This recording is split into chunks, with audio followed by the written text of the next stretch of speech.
Welcome to the Hybrid Hangout, where we answer your questions and share insights on the latest facility management trends. Whether you're in the office, at home, or anywhere in between, thank you for joining us today.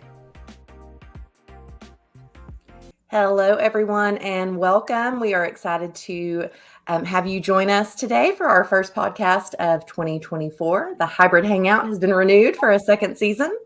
And this year, we are going to do a couple of different things, one of which is a live from a certain location. And that's what this episode is going to be today. Brian Haynes is joining us live from the AHR Expo in Chicago. Trade shows and expos are a huge part of our business. It's how we stay connected with our business partners. It's how we better understand some of our competitors.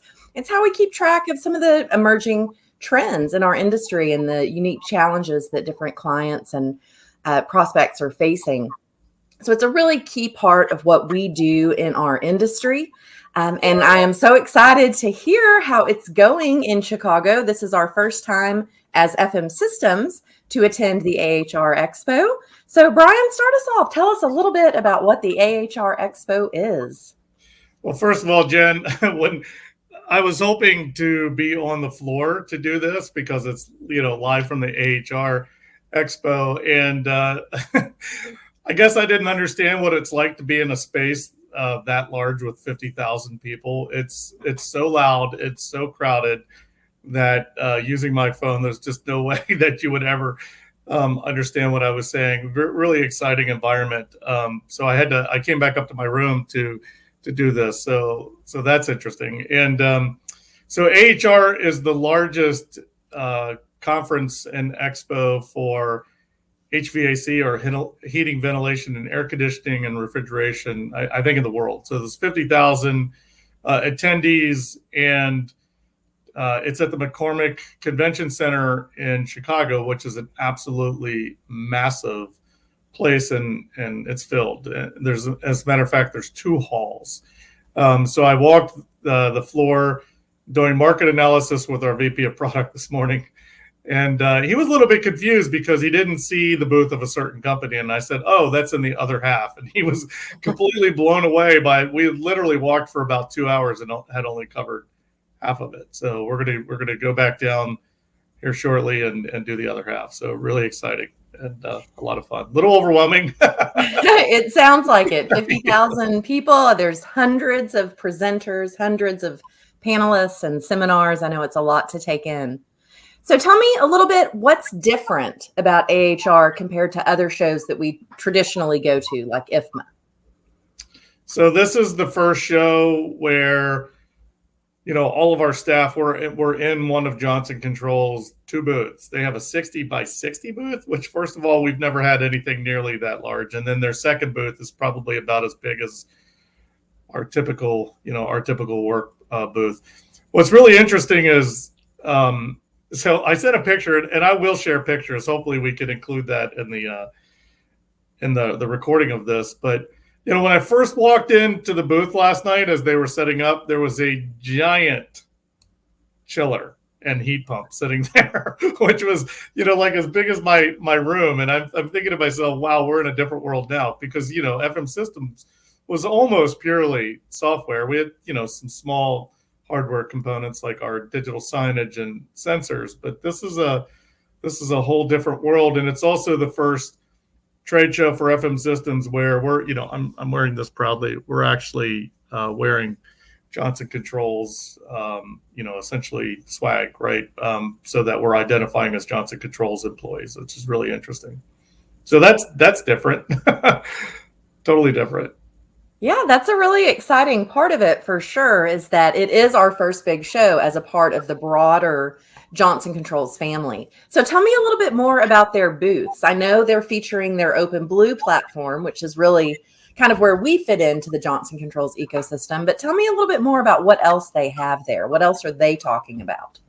Yeah, so Jen, just so you understand the scale, Johnson Controls has 200 employees at this conference, and most of them dedicated to being booth staff. I think our largest conference that we do every year is World Workplace, and we have somewhere from 8, maybe 10 employees. So there are as many Johnson Controls employees here as was in FM Systems company when we got acquired last summer. So that's a little bit different. So the amount of resources is absolutely phenomenal and really exciting.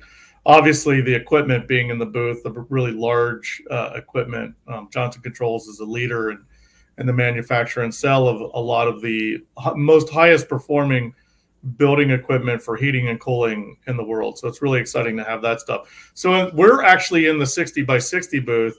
That's where the OpenBlue sort of digital products are. And around the outside of us are where the hardware is. So all of the big chillers and things are actually we're in the same booth. The other booth, which is smaller, is dedicated to building control systems like Metasys, Verisys, Facility Explorer, and other products, including their sort of edge controllers for being able to bring data from all those building systems together.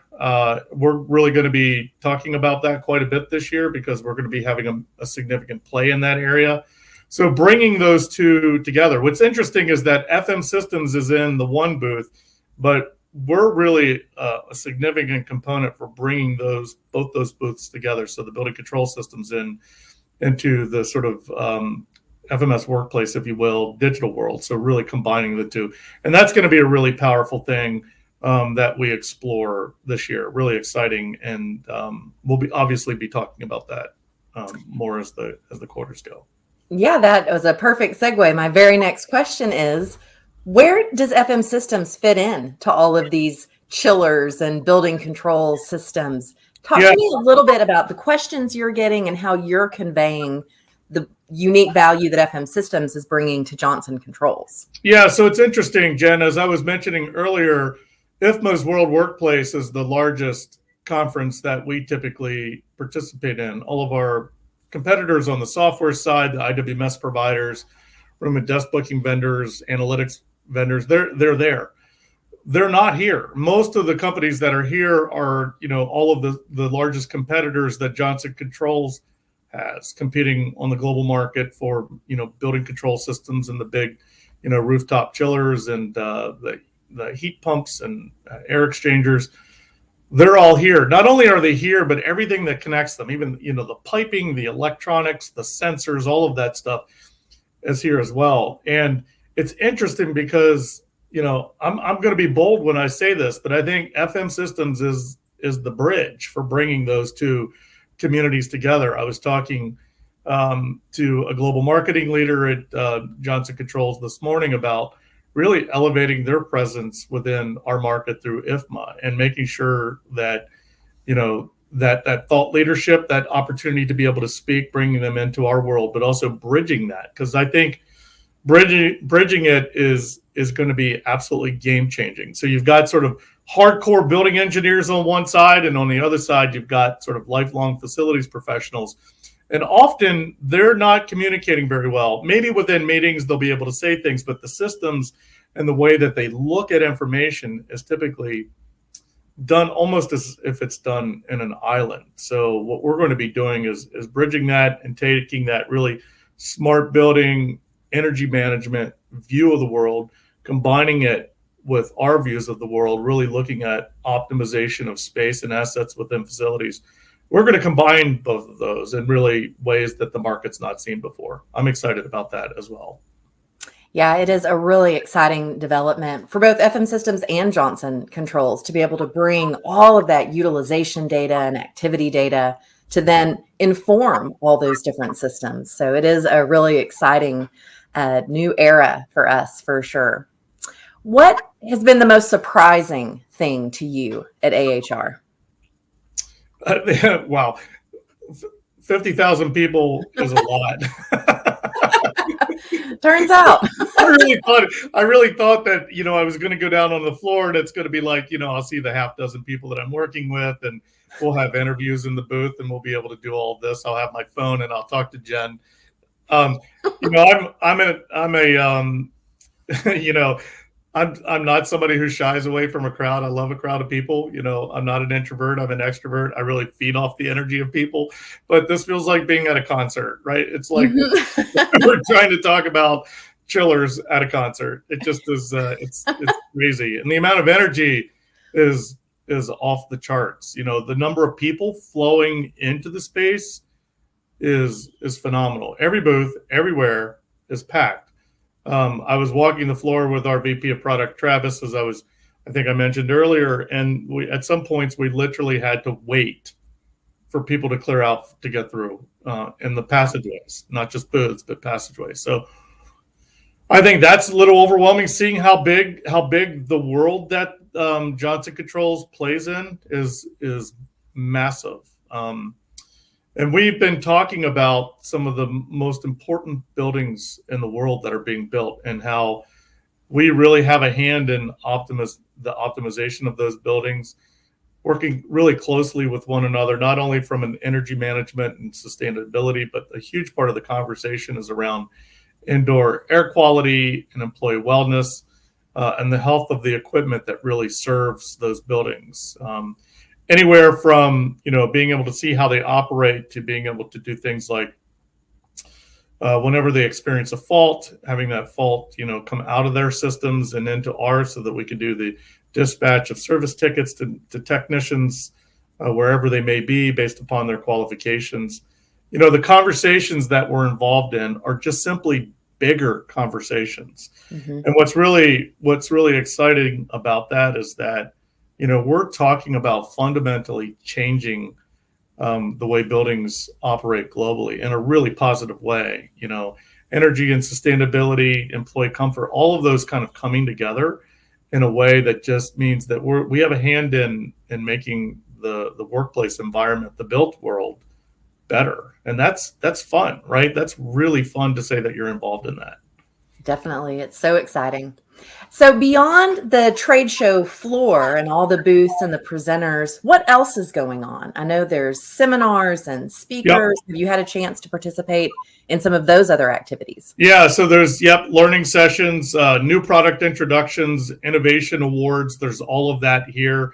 There's also an adjacent conference, which is connected, which is ASHRAE. So we've got AHR, and then we've got ASHRAE, which is another very large conference. And Johnson Controls and FM Systems, we sort of have a presence at both. So a little bit later, for instance, I'm going to another roundtable discussion to see our Chief Revenue Officer speak in a roundtable panel, which is going to be really fun. And so the massive amount of education that's occurring here, as well as the ability to be able to access innovation, it's just a lot of fun. And I'll be honest, like there are booths here that are like tool booths, and it's really easy to get sucked into those where they're demonstrating like new tools. I'm a person who likes that kind of thing. So it's a broad, really super interesting world that they're try to stay focused, Brian. Yeah. You're going to come home it's exciting. Travis is like, oh, there's a DeWalt booth. Let's go in there. Look at the tools. Like, this is not Home Depot.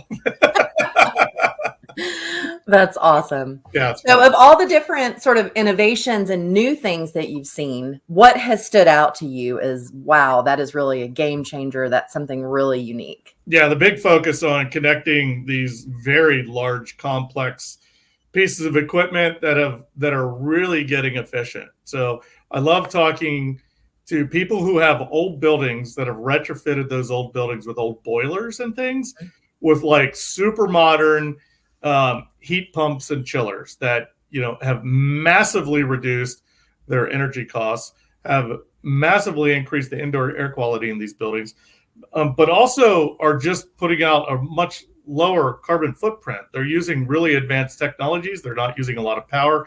They're not using a lot of carbon inputs, and they're not putting a lot of carbon outputs. So you see that a lot on the floor, especially when you're looking across the big companies that are competing against Johnson Controls for sort of control of that. What I think the future of buildings are, not just smart buildings, but, I've talked about this before.